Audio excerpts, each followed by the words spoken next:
Apa kabar Konco TV? Bertemu lagi dengan Nana dalam Warta Media. 3 berita terbaru yang terjadi di Wonosobo akan saya sajikan selama beberapa menit ke depan. Jangan lupa subscribe dulu channel official Wonosobo TV. Berita pertama dikutip dari media cetak Jawa Pos Radar Wonosobo.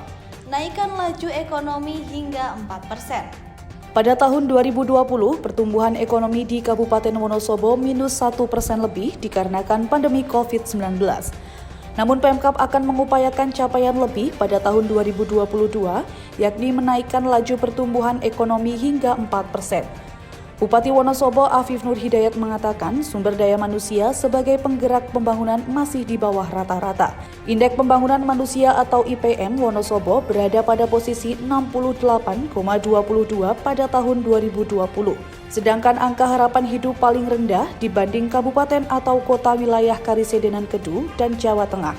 Wonosobo pada tahun 2022 akan dicapai pertumbuhan ekonomi dari 1,66% menjadi 3 hingga 4%. Laju inflasi dari 1,90% menjadi 2,5%. Berita kedua dikutip dari Wonosobo Express. Jelang Ramadan, ribuan orang banjiri makam Mbah Kyai Walik.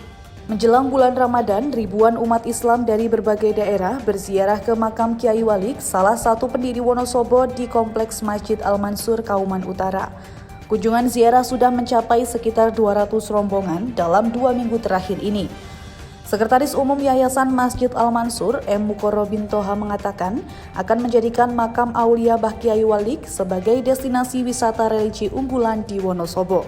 Nantinya pembangunan sarana infrastruktur lingkungan Masjid Al-Mansur akan terus dilakukan berupa restorasi pembangunan masjid serta penataan taman dan gazebo akan semakin menambah kenyamanan bagi para pengunjung yang berziarah. Beralih ke berita ketiga, Kodim 0707 Wonosobo gelar tes kesegaran jasmani. Kodim 0707 Wonosobo gelar tes kesegaran jasmani atau Garjas di lapangan Kalianget kemarin.